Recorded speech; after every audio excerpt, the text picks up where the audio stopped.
네, 오늘은 일용할 양식이라고 하는 제목으로 말씀 나누겠습니다. 유럽도 그 지역에 따라서 그 문화나 가치관이나 여러 가지 성향들이 다르거든요. 좀 유럽의 아주 북쪽은 아니지만 그래도 북쪽에 있는 독일 있고 남쪽으로 스페인이 있는데 그 성향이 많이 다른 것 같아요. 어느 독일 사람이 1년 내내 열심히 일을 하고 돈을 모아서 스페인의 남쪽에 스페인의 아름다운 해변에 휴가를 갔다 합니다. 바닷가가 아름답게 펼쳐져 있는데 그 한편에 배가 고기잡이 배가 있고 그 배 위에 허름한 옷차림의 한 어부가 태가 창이 큰 모자를 눌러쓰고 그늘을 만들어서 거기서 쉬고 있었습니다. 독일 사람이 가서 묻습니다. 어떻게 고기는 많이 잡으셨습니까? 그랬더니 어부가 얘기합니다. 많이 잡았죠. 얼마나 잡았습니까?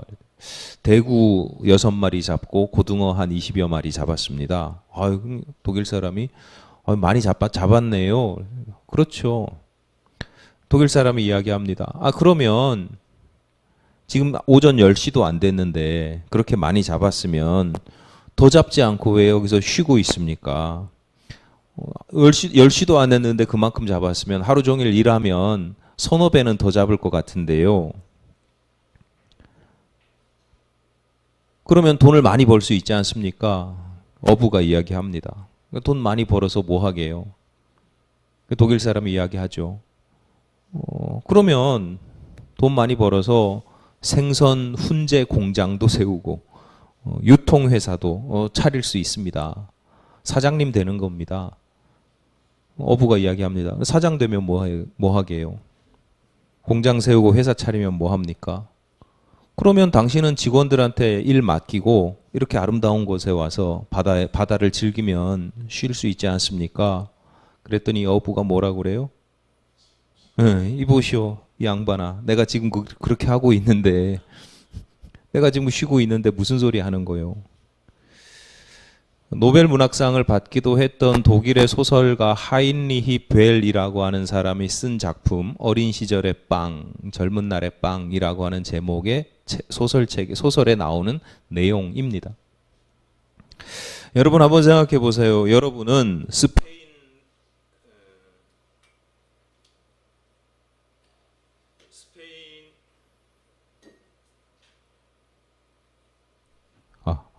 네. 여러분은 스페인 사람하고 독일 사람, 소설에 등장하는 스페인 사람하고 독일 사람 중에 어느 쪽이 더 가까운 사람인 것 같습니까? 대부분의 우리나라 사람들은 독일 사람의 모습에 훨씬 가깝죠. 내게 주어진 하루하루를 즐기면서 살기보다는 어떤 목표를 이루기 위해서 또는 과제나 목표를 이루는 것에 뒤처지지 않기 위해서 매일매일 열심히 살아갑니다. 그러니까 스페인 사람보다는 독일 사람에 가까운데요.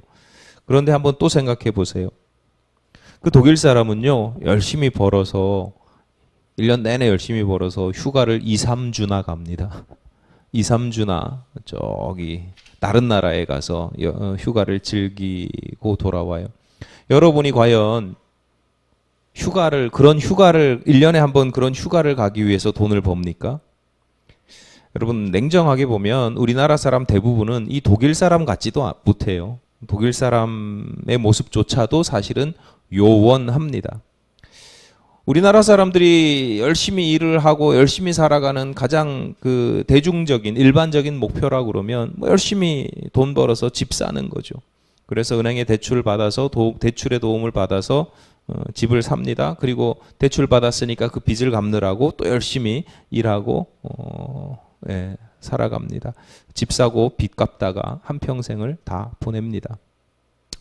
삶의 자리가 다 다르고 무슨 상황이 다르고 가치관이 다르고 그러니까 모든 사람들을 다 획일화해서 여러분 독일 사람처럼 살아야 됩니다. 스페인 사람처럼 살아야 됩니다. 이런 말씀을 드리려는 게 아니고요. 다만 우리가 일종의 착각, 선입견, 고정관념, 편협한 시각에서 벗어날 필요가 있는데 그 중에 하나가 뭐냐면 도대체 열심히 산다는 게 무언가 내가 오늘 하루를 충실하게 살아간다는 게 도대체 여러분한테 어떤 이미지인가?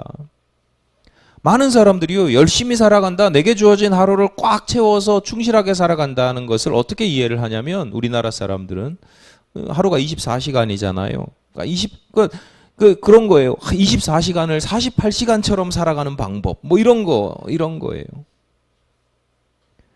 쉬는 시간도 없이, 잠시 쉬는 시간 없이 무엇인가를 열중하고 성취하고 얻어내는 것, 실천하는 것, 그게 하루를 잘 살아가는 거고 충실하게 살아가는 것이다 라는 고정관념이 있다는 거예요. 여러분, 오늘을 내가 충실하게 살아간다고 하는 것은 그저 무언가를 열심히 하는 것만이 아니죠. 예를 들어서 오늘 내게 주어진 다양한 선물들이 있습니다. 사람도 있고 볼거리도 있고 즐길 거리도 있고 뭐 이런 것들이 있는데 그게 항상 내 곁에 있지는 않거든요. 오늘이 지나면 사라져요. 오늘에만 즐길 수 있어요. 예를 들어서 뭐 오늘에만 즐겨요? 내일도 있죠. 여러분, 20살의 오늘하고 60살의 오늘이 다르고요. 80살의 오늘이 또 달라요. 시간 안에, 오늘이라고 하는 시간 안에 주어지는 건요, 굉장히 제한적이에요. 이게 다시 안 와요. 다시 안 오는 경우가 대부분이에요. 그 중에서 모든 것을 우리가 다 즐길 수는 없지만 그 중에서 정말 소중한 것이 무엇인지를 잘 판단하고 찾아내고 즐기는 것도 오늘을 충실하게 살아가는 방법, 모습 중에 하나라는 거예요. 다 그렇게 그것만이야 라는 건 아니고 그런 것도 충실하게 살아가는 거라는 거죠. 근데 대부분의 사람들은 이렇게 살지 못해요. 그렇게 인식하지 못하기도 하지만 인식해도 그래, 오늘 내가 오늘을 충실하게 살 거야. 내게 주어진 오늘을 충실하게 정말 잘 살아낼 거야. 이렇게 살아야지. 오늘은 누구를 만나서 뭘 하고 해도 잘 알아도 잘 못 살아요. 왜냐하면 여러 가지 이유들이 있는데 그 중에 하나가 뭐냐면 불안감이에요. 불안감.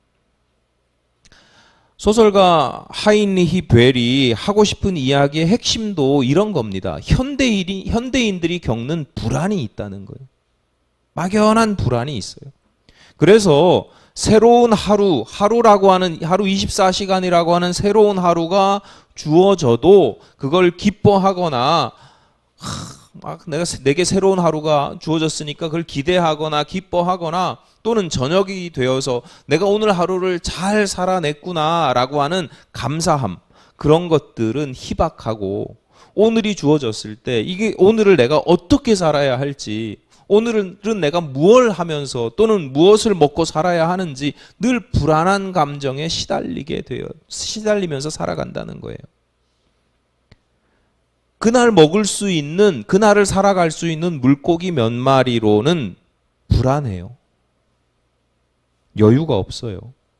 여러분, 이게 어느 한두 사람의 문제가 아니고요. 벌써 하인리히 벨이 되게 오래된 사람인데 오늘 현대사회에 이르기까지 현대사회를 관통하는 모습이에요. 뉴스 보다 보면 그런 이야기들 많이 들리잖아요. 무리하게 집을 샀다가 영끌로 대출받아서 집을 샀다가 낭패를 보는 사람, 주식이나 코인 투자했다가 심지어 다양한 불법 투자 사기에 당하는 경우 이런 경우도 많고요. 반대의 경우도 있습니다. 청년들이 결혼도 포기하고 출산도 포기하고 취업도 포기하고 요즘 옛날에는 일본에만 있는 줄 알았던 은둔형 외톨이라고 하는 그런 청년들도 굉장히 지금 늘어나고 있고요. 청년 실업률 장난 아니고요. 여러분, 무리하게 공격적이고 적극적인 투자를 하든 무기력하게 나는 아무것도 할 것이 없어 자포자기를 하든 그 내면의 동기는 다 비슷비슷한데 그 중에 하나가 뭐냐면 미래에 대한 막연한 불안입니다. 여러분은 어떠세요? 오늘 아직 오전이니까 오늘을 생각하면 또는 내일 하루를 생각하면 기대와 감사가 먼저 넘칩니까? 아니면 막연한 불안과 염려 또는 해야 할 일. 여러분, 내일 하루를 생각해 보세요. 저도 그래요. 내일 뭘 즐겨야지, 뭘 참 감사하게 이런 것보다 해야 할 일이 뭐지? 내일 미루지 말고 해야 될 일이 뭐지? 뭐 이런 압박감, 이런 게 더 크거든요. 여러분, 그 내일을 확장시켜서 다음 달이 되고 내년이 되고 뭐 여러분의 노후가 돼도 다 마찬가지예요. 오늘 우리가 주목할 구절 본문 11절입니다. 오늘 우리에게 일용할 양식을 주시옵고. 개인적으로 주님의 기도, 주님께서 가르치신 기도가 막 있잖아요. 여러 구절들이 있는데 개인적으로 그 주님께서 가르치신 기도 중에 제가 무척 좋아하는 구절입니다. 왜냐하면 예수님께서 우리의 현실의 문제를 헤아려 주신다고 하는 그런 점 때문인데요. 지난 주일날 혹시 설교 제목 기억하십니까? 땅에서도 였습니다. 땅에서도. 하나님의 이름과 나라와 그 뜻이 땅에서도 이루어지기를 기대하고 이루어지기를 역사하기를 구하는 기도가 중요하다. 그 이름과 그 나라와 그 뜻을 저 하늘나라, 저 하늘 위에 가두어 두거나 또는 교회 안에 묻어두어서는 안 된다. 하늘과 땅을, 하늘은 거룩하고 땅은 속되고, 하늘과 땅, 세상을 성과 속, 흙과 백으로 이렇게 이분법적으로 나누는 것이 아니라 그 거룩함이 이 땅 가운데 발현되도록 내가 애쓰고 노력해야 된다. 그런데 우리가 세상을 살아가다 보면 저도 모르게 이분법적인, 그러니까 흙과 백, 성과 속, 이렇게 이분법적인 영성 또는 이분법적인 세계관에 물들고 익숙해질 때가 많아요. 그래서 제가 목사인 저도 종종 어떤 경험들을 하냐면 세속적인 것을 터부시하게 되는 거예요. 예를 들어서 신앙인이, 또는 제가 목사잖아요. 목사가 먹고 사는 문제로 고민하거나 염려하는 건 그건 거룩한 거예요? 거룩하지 않은 거예요? 믿음이 있는 거예요? 믿음이 없는 거예요? 예수님 분명히 말씀하셨거든요. 무엇을 먹을까, 무엇을 입을까, 무엇을 마실까 염려하지 말라. 너는 오직 먼저 하나님의 나라와 의를 구하라. 뭘 먹으냐, 뭘 마시느냐 염려하는 것은 이방인들이나 하는 것이다. 뭐 이렇게 분명히 말씀하셨거든요. 실제로 목사로 살아가다 보면 하나님께서 엘리야를 까마귀를 통해서 먹을 것을 엘리야에게 공급하셨던 것처럼 수많은 까마귀들을 통해서 이렇게 공급받는 경험들을 할 때가 종종 있어요. 그럼에도 불구하고 무엇을 먹을까, 무엇을 마실까 현실적이고 세속적인 염려들이 찾아온단 말이에요. 그리고 당장을 살아내야 되니까 그런 살아낼 방법들을 강구하게 되고, 고민하고 염려하거나 강구할 때 어떤 생각이 들겠어요? 거룩하지 못해가지고 내가 믿음이 부족해가지고 말이야. 난 왜 이만큼밖에 안 돼? 그런데 예수님께서 분명히 우리에게 기도를 가르치셨는데 우리에게 일용할 양식을 달라고, 구하라고 그렇게 가르쳐 주셨거든요. 예수님께서는 그런 상황 속에서 거룩하지 않은 거야 전혀 위축되지 않고 당당하게 그것을 구하라고 말씀하셨어요. 그래서 주의 기도를 드릴 때마다 이 구절이 참 위로가 되는 거예요. 힘이 되는 거예요. 하나님은 죄나 악의 문제, 하나님의 이름과 나라와 뜻과 같이 거룩한 주제뿐만 아니라 내게 닥친 오늘 하루에 먹고 사는 문제에 대해서도 관심을 가지고 개입하고 계십니다. 지난번에 말씀을 드렸듯이 주의 기도에는 크게 두 종류의 청원이 있는데, 하나는 하나님을 위한 청원이 있고 다음은 개인을 위한 간구가 있는데, 하나님에 대한 청원은 지난주에 세 가지 묶어서 한 번에 말씀을 드렸고요. 개인을 위한 간구, 개인이 구하는 간구는 세 가지로 나눠서 말씀을 드릴 텐데 오늘은 첫 번째 시간이에요.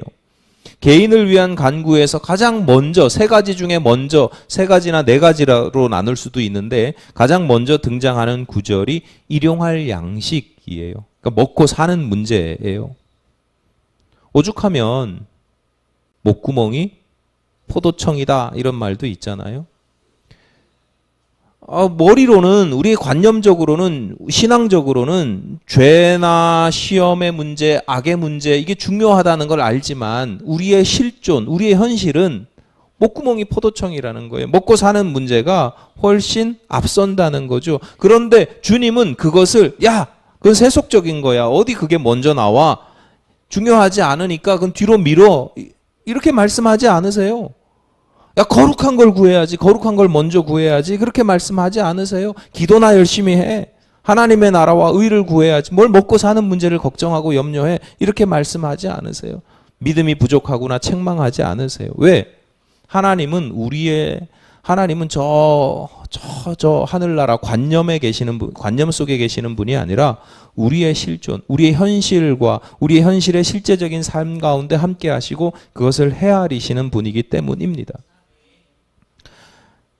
그러면 일용할 양식을 구하는 기도, 일용할 양식을 구한다는 것은 단지 우리의 세속적인 필요를 구하는 기도인가? 그저 복을 구한다고 하는 기복이나 복을 구하는 것이나 기원하는 기복이냐?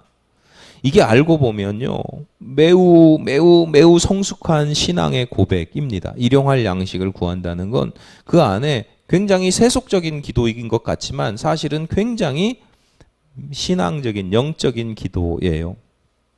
자, 주님께서 양식을 구하라고 하시는데 어떤 양식을 구하라고 그러냐면 일용할 양식을 구하라 이렇게 말씀하세요. 일용, 전원일기의 일용이 아니고 일용하면 일자가 날일자예요. 하루치라는 뜻이에요. 영어로 데일리예요. 데일리. 그날 하루치의 양식을 구하는 거예요. 그 양식을 오늘 달라고 합니다. 오늘. 그러니까 오늘을 쉽게 풀면 지금 주십시오 이런 거예요. 하루치 양식을 지금 주십시오.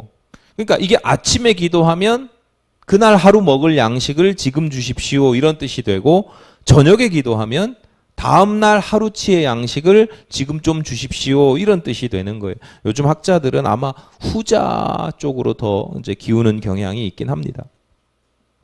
믿음의 사람들도 세속적인 필요, 세속적인 양식을 구합니다. 왜? 성도들도 밥을 먹고 살아야 하니까요. 밥이 필요합니다. 밥이 없으면 죽습니다. 그런데 예수님 분명히 말씀하시는데 절대로 욕심을 부리지 않습니다. 하루치의 양식이면 족합니다. 날품팔이 일용직 노동자로 살아가야 된다 이런 뜻이 아닙니다. 먼저는 절제해야 된다는 거예요. 절제할 수 있어야 된다는 거예요. 절제하지 못하고 지나치게 많이 추구하고 얽매이는 것을 탐욕이라고 합니다. 탐심이라고도 하지요. 갈라디아서 5장 24절입니다. 그리스도 예수의 사람들은 육체와 함께 그 정욕과 탐심을 십자가에 못 박았느니라. 우리가 그리스도인이라고 하면 그리스도인의 정체성 중에 하나가 뭐냐? 탐심이 없다는 거예요. 에이, 살아가다 보면, 목사님 무슨 소리예요? 살아가다 보면 어떻게 욕심 없이 살아가요? 살아가다 보면 그것 좀 있을 수 있지요. 좀 있으면 어때요? 현실 우리가 살아가는데 탐심이 좀 있어야죠. 탐심 없으면 탐심이 없으면 못 살아요. 이렇게 생각할 수 있을까요? 골로새서 3장 5절입니다. 그러므로 땅에 있는 지체를 죽이라. 곧 음란과 부정과 사욕과 악한 정욕과 탐심이니 이렇게 말씀하시고, 탐심은 우상 숭배니라. 분명히 말씀하시는데요. 탐심이 우상 숭배라는 거예요. 필요한 것을 필요한 만큼 구하는 건 죄가 아니지만, 당연히 구해야 되고 구할 수 있는 것이지만, 이게 탐심이나 탐욕이라고 하면 이야기가 달라지는 거예요. 우상 숭배라는 거예요. 남의 것을 탐하는 게 10계명 중에 10번째인데요. 우상숭배는 첫 번째, 두 번째예요. 탐심은 우상숭배다. 너희들 10번째 계명이라고 우습게 생각해? 무슨 소리야? 그게 첫 번째로 다시 돌아가는 거야 라고 말씀하는 거예요. 탐심이 우상숭배가 되는 중요한 이유가 있어요. 왜? 탐심, 예를 들어서 빵을 탐했다. 그건 하나님을 믿는 게 아니라 빵을 믿고 의지하는 거거든요. 빵이라고 하니까 실감이 안 나죠. 성경의 시대만 해도 하루 정말 먹고 살기 힘들던 시대였고 빵이 귀하던 시대였는데 요즘 우리는 먹을 게 너무 많잖아요. 쌀을 다 소비할 수가 없어가지고 물가가 아무리 올라도 실감이 안 나죠. 바꿔 말하면 돈이라고 한번 적용을 해보세요. 돈. 돈의 힘을 믿고 돈의 힘을 의지하는 사람들이 얼마나 많습니까? 그런데 성도는 돈이라고 하는 것이 우리의 삶에 필요하니까 그 필요한 것을 필요 없어 이렇게 살아가는 게 아니라는 거예요. 필요가 있어요. 그러나 필요와 욕심을 구별해야 된다라는 거예요. 그러니까 우리가 일용할 양식을 주십시오 맨날 이렇게 구하면 주의 기도에서 그렇게 구하든 아니면 우리 일상에서 기도할 때 일용할 양식을 구하면 일용할 양식을 구하는 것은 단지 양식을 구하는 게 아니라 그 가운데 어떤 의미가 있느냐? 하나님, 내 탐욕을 내려놓습니다. 우상 숭배를 내려놓습니다. 탐심을 내려놓고 오직 나의 필요를 구합니다. 그런 신앙이에요. 근데 쉽지 않죠. 자꾸만 탐심이 생기잖아요. 살아가다 보면 나한테 요만큼 필요한데 불안하거든요. 요만큼 가지고는 못 살 것 같거든요. 그러니까 자꾸 더 구하고 더 구하고 더 많이 구하고 그러면서 건강하게 살면 그나마 괜찮은데 더 많이 구하면서도 계속 불안한 마음이 나를 지배하거든요. 이게 쉽지 않은 계속 악순환인 거예요. 탐심은 그런 거예요. 여러분 난 그렇게 욕심이 없어요. 무슨 소리예요. 여러분이 불안하면 욕심이 있다는 겁니다. 염려가 있다는 건 욕심이 있다는 거예요. 극단적으로 말씀드리면. 그러니까 여러분 난 안 그래야지 이런 게 아니라 그러니까 기도해야 되는 거예요. 일용할 양식을 주십시오 라고 기도할 때 그 기도를 반복하는 거예요. 하나님 오늘도 자꾸 탐심이 생기네요. 내려놓는 거예요. 나의 필요를 구하는 기도이기도 하지만 또 한편으로는 탐심을 내려놓는 기도라고 하는 거죠. 자, 사람들이 왜 필요를 넘어서 탐심에 사로잡히는가? 여러 가지 이유가 있습니다만 그 중에 한 가지가 계속 말씀드리는 불안 때문이에요. 오늘 주제가 불안은 아니니까 불안에 대해서 더 이상 말씀드리지 않겠습니다. 다만 왜 불안을 말씀드리냐면 불안한 사람, 불안을 가진 사람에게 나타나는 현상이 하나 있어요. 앞서 말씀드린 것처럼 불안하면 그 불안감 때문에 내게 주어진 오늘을 충실하게 살아가지 못해요. 늘 알 수 없는 미래를 걱정하고 염려하면서 대비하면서 살아가거든요. 미래를 대비한다는 건 나쁘지 않죠. 미래를 대비한다는 것도 필요한 일입니다. 그런데 그 내일을 대비하느라고 오늘을 잃어버리는 건 매우 심각한 문제이고 어리석은 일이라는 거예요. 내일은 알 수 없는 날이고 지금 나는 단지 오늘을 살아가고 있잖아요. 오죽하면 이런 말이 있겠습니까? 과거는 지나간 것이니 내 것이 아니고 미래는 아직 오지 않아서 내 것이 아니다. 내 것은 지금 오직 지금뿐이다. 이런 말도 있잖아요. 일용할 양식을 구하는 기도는요. 그냥 하나님 오늘 먹을 빵 주세요. 오늘 필요한 돈 주세요. 그게 아니라 일용할 양식을 구하는 기도에는요. 어떤 의미가 있냐면 내게 주어진 오늘을 잘 살아가게 해주십시오. 다가오지 않은 내일의 마음을 빼앗기지 말고 내게 주어진 오늘을 복되게 누리고 충실하게 살아가게 해주십시오 라는 거예요. 하루살이처럼 살겠다 난 하루만 살겠다 이런 거랑 비슷하죠. 그런데 누가복음 11장 3절에 보면 누가가 전하는 주의 기도가 있어요. 우리에게 날마다 일용할 양식을 주시옵고. 그러니까 누가가 전하는 이 예수님께서 마태는 오늘 우리에게 일용할 양식을 주시옵고 이렇게 이야기했거든요. 오늘 지금 하루치 양식 주십시오. 근데 누가는 뭐라고 전하냐면 그게 반복되니까 어떻게 돼요? 날마다가 되는 거예요. 날마다가. 그러니까 나는 오늘 하루를 살아가지만 그것이 날마다가 되게 하시는 게 하나님의 뜻이거든요. 하나님의 섭리거든요. 나는 오늘을 그냥 충실하게 살아갈 뿐인데 그런데 그것을 누가는 날마다 하나님께서 날마다 그것이 반복되게 하신다라는 거예요. 중요한 건 절대로 오늘을 잃어버리지 않는 것. 그것이 탐욕 때문이든 불안 때문이든 오늘을 빼앗는 것이 참 많은 나의 오늘을 잃어버리게 하는 것이 참 많은 그런 세상입니다. 그러니까 나이를 아무리 많이 먹어도 지나온 나날들을 돌이켜보면 내 인생이 없었어요 라고 고백하시는 분들이 참 많아요. 여러분 지나온 날들을 한번 생각해 보세요. 여러분의 인생이 있었나? 그냥 쇠파에 휩쓸려서 그냥 흐르고 구르다 보니까 여기까지 왔지요. 내가 없어요. 아파트 하나 남았는데 내 인생은 없어요. 열심히 돈 벌었는데 돈 벌면서 살았는데 그 돈도 없고 돈도 다 쓰고 없고 돈이 내 것이 아니고 내가 돈의 것인 것 같은 지나온 인생들이 많이들 그래요. 왜냐하면 하루하루를 충실하게 안 살았거든요. 그냥 불안과 염려에 그냥 늘 내일만 살았어요. 내일만. 하루가 안 쌓였으니까 하루에 내가 없잖아요. 여러분 오늘 하루를 충실하게 살아가십시오 라고 말씀드리는 건 뭐냐면 여러분의 인생을 살아가라는 거예요. 나의 인생을 살아가시라는 거예요. 일용할 양식을 주십시오 그렇게 구할 때마다 오늘 하나님 오늘 내 인생을 살기를 원합니다. 그것이 잘 사는 거거든요. 오늘을 잘 사는 거거든요.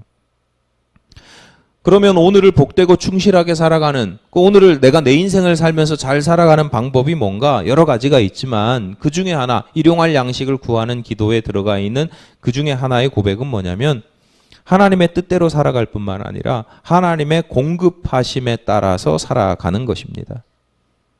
성도들은 나의 계획이나 수고나 열매를 넘어서 하나님의 은혜로 말미암아 살아가는 사람들입니다. 본문에서 일용할 양식을 하나님께 구하는 이유입니다. 하나님 일용할 양식을 내가 열심히 벌어가지고 한 달치 양식을 1년치 양식을 내가 수고하고 투자해가지고 이렇게 노력해가지고 이렇게 벌게요. 이게 아니고 하나님 하루치 양식 그 얼마 안 되는 양식이지만 그거 하나님께서 좀 주십시오. 일용할 양식을 구하는 기도는 곧 내 삶이 내 인생이 하나님의 은혜로 채워지기를 구하는 기도입니다. 아주 조그만 것처럼 보이지만 아주 사소한 것처럼 보이지만 매일매일을 오늘 내게 주어진 하루를 시작하거나 내일 하루를 준비하면서 그 하루가 하나님의 은혜로 채워지기를 원합니다. 하나님의 은혜로 채워달라고 하나님의 은혜를 구하는 기도입니다. 여러분 하나님의 은혜라고 하면 늘 웅장하고 위대하고 화려하지 않습니다. 그런 것만이 하나님의 은혜가 아닙니다. 오히려 소소해 보이고 세심한 은혜들이 있어요. 소소하고 세심하니까 아무것도 아니냐? 아니잖아요. 제가 종종 하는 표현 중에 하나지만 기도할 때 우리의 호흡 가운데 함께 하시고 걸음 가운데 함께 하시는 하나님. 호흡이 얼마나 숨 쉰다고 하는 것, 숨 한 번 쉬는 것, 그거 아무것도 아닌 것처럼 보이죠. 제가 얼마 전에 알았는데 수면 무호흡증 이런 거 있잖아요. 자면서 사람이 숨을 안 쉰대요. 저호흡증도 있더라고요. 저호흡. 숨을 이렇게 전 몰랐는데 대부분이 그런 게 조금씩 있대요. 한 번씩 그냥 넘어가도 안 죽는구나. 호흡이라는 게 우리가 의식하지 않으면 잘 몰라요. 여러분 되게 웃기지 않아요? 굉장히 웃기지 않아요? 한 번도 내가 숨을 안 쉬고 살아가진 않는데 내가 계속 숨을 쉬거든요. 내 심장 박동이 계속 뛰거든요. 근데 의식은 안 해. 의식하지 않죠. 의식할 수가 없죠. 여러분 은혜도 마찬가지입니다. 잘 의식하지 못해요. 어마어마한 일들이 벌어지는 은혜야 의식을 하지만 일상에서 그냥 내 호흡과 같은 은혜들은 그냥 의식하지 않아요. 당연하게 여기기도 합니다. 그런데 나로 하여금 생명을 유지하게 하고 나로 살아있게 하는 은혜는 우리가 의식도 하지 않는 그냥 소소해 보이는 그런 은혜가 나로 하여금 살아가게 한다라는 거예요. 일용할 양식을 구하는 기도는 그런 하나님의 은혜를 의식하는 기도입니다.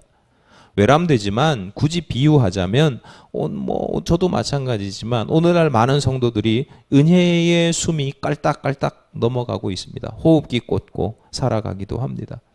은혜도 모르고 구하지도 않고 의식하지도 않고 누리지도 못하면서 살아가요. 그 세상에서 막 열심히 살아가고 뭔가 누리면서 먹고 마시고 살아가는데 우리의 영혼이 평안하지 않은 이유가, 우리의 영혼이 기쁨과 감사가 차고 넘치지 않는 이유가 뭐냐면 은혜를 공급 안 받으니까, 구하지도 않으니까 호흡기 꺾고 있는 거예요. 일주일에 한 번씩 예배 와가지고 아 맞아 내가 은혜로 살아야 돼, 하나님 은혜를 구합니다. 일주일에 한 번 그냥 산소호흡기 그냥 꽂았다가 내 힘과 내 계획대로 살아가려고 하니까, 근데 육신의 삶을 살아가니까 육신은 풍요로울 수 있어요. 육신은 편안할 수 있어요. 짜릿한 말초적인 행복이나 쾌감은 누릴 수 있어요. 그런데 우리의 영혼은 은혜가 아니면 채워질 수 없는 건데요.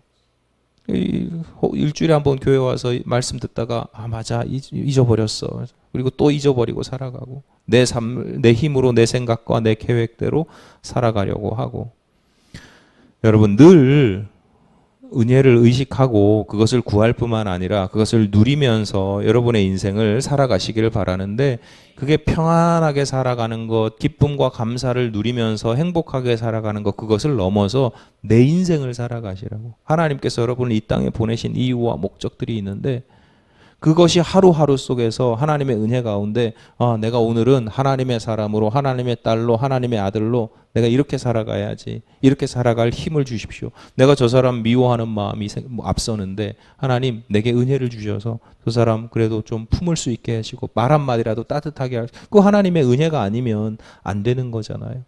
그렇게 살아가면서 내 인생을 살아가는 거예요. 그건 내가 만들어지는 거예요. 하나님의 사람으로서의 내가 그렇게 하루하루 쌓이고 나면 여러분 그렇게 10년 지난다고 생각해 보세요. 여러분 이 30년 열심히 육신의 삶을 살아가지고 아파트 한 채 만들었거든요. 예를 들어서. 그래서 30년을 여러분이 내 인생을 꾸준히 살아왔다고 생각해 보세요. 내 믿음의 삶을 살았다고 생각해 보세요. 주변 사람들 누가 여러분을 보더라도 저 사람은 성인이야, 세인트, 성자야, 성녀야, 이런 삶을 살아가게 될 거예요. 나를 안 만들어 내 인생을 안 살아온 거예요. 은혜로 살지 않은 거예요. 그건 저 자신에 대한 회개이고 고백이기도 하는 거예요. 오늘날 성도들의 신앙이 가장 잘 발현되는 곳이 교회입니다. 그럴 수밖에 없죠. 그런데 성도들은 세상에서 훨씬 더, 교회보다는 세상에서 훨씬 더 많은 삶을, 오랜 시간을 보냅니다. 많은 삶을 살아가요. 세상에서는 발현되지 않는 신앙, 그저 교회에서만 발현되는 신앙은 온전한 신앙이 아닙니다. 그러니까 여러분 일용할 양식, 협소하게 이 일용할 양식을 여러분 하루 3번의 끼니에만 적용해 보시더라도, 하루 3번 밥 먹을 때마다 일용할 양식을 주십시오라고 하는 기도를 그냥 필요를 주십시오가 아니라 오늘 말씀드린 것처럼 하나님의 은혜로 이 오늘을 내가 잘 살아가게 해달라고 탐심이나 욕심을 내려놓고 그저 필요를 구하면서 살아가게 해달라고 이렇게 3번만 하루에 기도를 해도요, 이 일용할 양식의 의미를 제대로 가지고 기도를 해도 여러분 인생이 변합니다. 하루 3번 이상 하나님과 교제하고 그 은혜를 누리면서 하루의 삶을 살아갈 수 있습니다. 끼니 때만 이렇게 기도하는 게 아니라, 예를 들어서 오늘 하루 직장에 가거나 일터에 가서 하루를 시작하는데 이거 내가 일해가지고 하루 일용할 양식을 버는 거잖아요. 그럴 때 그냥 하나님 왔어요, 안 다치게 해주세요 뭐 이런 게 아니라 일용할 양식의 기도, 이 영성을 가지고 기도를 하는 거예요. 그러면 여러분 그렇게 매일 하루하루가 쌓여서 매일이 되면 우리 인생이 바뀌는 거예요. 여러분 복되게 신실하게 여러분에게 하루의 은혜를, 하나님께서 허락하시는 그 하루의 은혜를 정말 소중히 여기고 인식하고 나아가서 복되게 누리시기를 바랍니다. 여러분의 일상이, 세속에서의 삶이, 교회 안에 와서 거룩한 척 하지 마시고요. 세속에서 여러분의 삶의 자리에서, 직장에서, 일터에서, 가정에서 여러분의 삶이 보다 하나님의 은혜로 말미암아 보다 거룩해지고 보다 복된 인생이 되시기를 간절히 바랍니다.